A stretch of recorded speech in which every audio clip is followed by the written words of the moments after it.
この3ヶ月っていうのはもう特にね天秤座さんはもう10月がドカーンと自分の星座で起こる日食なので、レールが変わるってガクンとレールが変わる感じがあり、そこで大事なのはもう自分っていうものを深く知ることということで、この3ヶ月の流れを踏まえてタロットも見させてください。はい、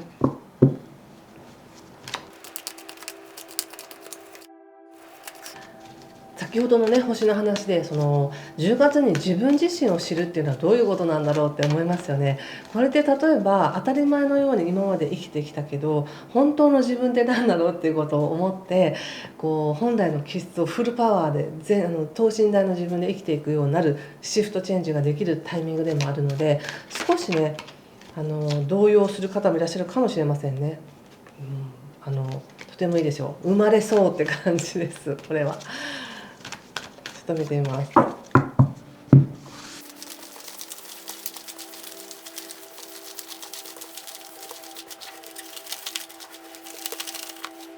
何が生まれるんだろう。なんか作品を作るっていうこともありそうですし、誰かとの関係の中で一緒に何かコラボするとか、ビジネスでもね一緒に何かやっていくとか、愛情がどんどん固まって本当に2人にとっての大事なものを生んでいくっていうこともあるかもしれません。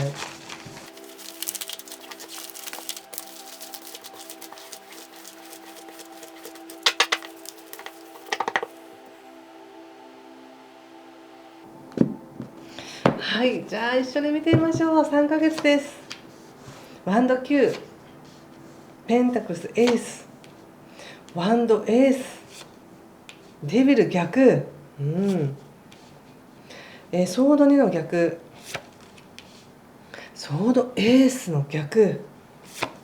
太陽ということ、すごい、さすが日食ありますね。気をつけることや対策としては、節制の逆とカップページの逆とオラクルは、はい、ペンタクルスの3ですね。そうですか。とっても学びの多い3ヶ月になりそうなんですが、やはりもうね始まる始まる始まるっていうエネルギーがもうすごいうねってる感じがしますよね。一つの小さな束がうねって、なんかジャックの豆の木みたいなその大きな幹がぐーんと伸びていってるみたいなイメージです、私の中では。なのでまだご自身では自分の力を信じてなかったり、いやいやいやいやって謙遜したりとかしてらっしゃるかもしれないし、もしくは大きな野望があってもまだ今じゃないんだとか、もうちょっと準備が必要なんだって思ってらっしゃるかもしれませんが、もうタイミングとしてですね、この10月から始まるよって言われてるので、始まるんだなって感じがします。もうそれを意識しておいてください。もう始まるんだって、もうすでに始まってませんかぐらいの勢いがあります、9月の末からね。そしてまず一つ始まるってなった時に、何か自分がこだわっていたものやとらわれていたものを外していきますよっていうふうに出ています。やっとその鎖を外せるっていう感じ。若干ちょっと毒素があったものなのかなっていう感じがしますね。例えばお酒とかでも、お酒って本来は血流が良くなって健康にも生かせる部分なんですけど、その、習慣化してしまって飲みたくないのに飲んでしまうとか、そういう人との関係もそうですし、なんかもう本当はその人のこともういいかなと思ってるのに、なんとなくずるずるとその人と付き合ってしまうとか、そういうなんか悪習慣っていうのかな、なんかそれで捕まっていたものをもう勇気を持ってそれを手放していきますというふうに出ます。多少は離脱の苦しみはあるかもしれません。何でもねやっぱりなんていうか、タバコとかもそうですし、やめるのちょっと苦労するとかね、お酒やめるのも苦労するとか、なんか愛情に関してもちょっとこの人手放すのかなって思いがちですけど、そこをなんとかやっていきましょうっていう感じが出ています。なぜならばもうだって光の道に行くのにそんな悪習慣を持ったままいけないし、それはもう十分分かってますよねっていう感じがします。ちょっと見てみますね。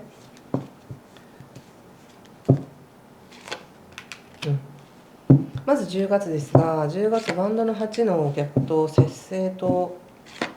タワーといいですね。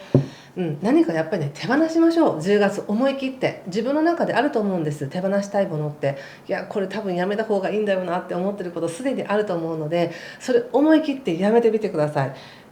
多少はね引きずられますよ、気持ち的には。でもね、やめられるって出てるんですね。もうなぜならば、もう自分で分かってるからみたいな感じがあります。で、ちょっと揺れるけど、じゃあ決めたらそこからパクッとやめるっていうよりも、多少はもちろん10月は揺れてもいいと。だけど10月でけりをつけますよっていう意識を持ってください。で、特に15日前後っていうのが自分もなんかこう迷いやすかったりとかするので、そこでけりをつける、24日までにけりをつけるっていう感じですかね。何か一つにね、今それが必要だと思っているものを手放したとしても、天秤座の皆さんの魅力は減りませんって感じで、むしろ手放した方が魅力増しますって感じがしますので。そして11月ですが、11月もね、ソードの S ということでめちゃくちゃ聡明に、もう分かった、もうやるみたいな感じがあります。そしてワンドの4にワンドの2にワンド6の逆ということで、ビジネスの展開をしていきそうですね。お金とか価値っていうのがものすごく膨らむ時ですから、11月はもう分かってるみたいなね、何をどうすればいいか分かってる、その分かってることをやっていきますみたいな感じです。そしてそれを一緒にやっていこうと言ってくれる人なのか、サポートしてくれる人なのか、そういう人もいそうですね。とても穏やかな関係性の中で展開していく。で、ちなみにですが、10月も自分との戦いで何かを手放していきますが、そこには必ずサポーターがいるって感じがするんですよね。そしてそうなるような急な話があったり、急ななんか物事の流れで、やっぱりこれはやめろってことだなみたいな、そういう気づきが起こると思います、10月。そして11月聡明にね、その決めたことをやっていく。そして12月は完成って感じで出てるので、12月は本当やったーって言って、もう晴れ晴れしい気持ちで外に出ている。補佐カードで出したのはソードのクイーンですけど、ペンタクスの8とね、自分のためになる努力をやっていく、それが清々しいんだっていう感じがします。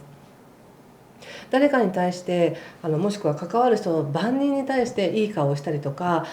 みんなに気を使うのではなく、もう自分がやるべきことをやっていきます、淡々とっていう、その潔さっていうのがとっても明るくて潔くて、天秤座さんらしい光を放ってるんだなっていう感じがしました。そしてちょっと気をつけることがですね、ここでも節制の逆というとカップページの逆っていうのが出ていて、どうしてもね、他人の言葉に惑わされそうになるっていう感じがあるんですね。で、全然気にしてないというか、私の中にはもう信念がありますってなっても、でもやっぱりちょっと聞いてみたいとかで、聞いちゃったらちょっと気になっちゃうみたいな形があり、でより一層ね、自分がいい形にするためにヒントが欲しいとか、あくまでも参考にしてるだけですって言いながら、ちょっとそっちに引っ張られてるっていう感じもあるので、いや、もう主体は自分でいきましょう。そして全体を通してやっぱりこの3ヶ月すごく人との関係がいいですね。自分の専門分野以外の人との関係性とか、コラボしたりとか、なんかいろいろ関わって勉強していく、何かを紡いでいくっていう感じがします。本当に最初に言ったジャックと豆の木のこうぐーんと木が伸びていくみたいなね、なんか幹となんか枝とかつるとかがこうねじり合いながら登っていくみたいな、なんかそんなイメージなんですよ。で、ここで出てきたカードも何か布をね折っていく、こう出来上がっていくカードが出ていますので、そういう3ヶ月なんだと思います。ちょっとオラクルカードの補佐を見てみましょうか。ワンドの3ということで、これは未来につながりますね。いいカップのナイトもあって、すごく助けてくれる人とか気にかけてくれる人とか紹介してくれる人がいるっていう感じがします。いいじゃないですか。自信持っていきましょう。この3ヶ月、特に10月、自分で生きるっていうね、自分らしさで勝負っていうことなんで、もう一回聞き直してみようと思う方はぜひ先生術の方の3ヶ月の方ももう一回聞いてくださいね。はい。カードを見て全部しまったって感じがしますけど、はい、ということでここまでにしておきます。今回も最後までご視聴ありがとうございました。もしですね、来年の星の動きやっぱり知りたいわという方は概要欄からカペラノート2024年版もぜひご覧になってください。ということでありがとうございました。ぜひいい時間をお過ごしください。失礼します。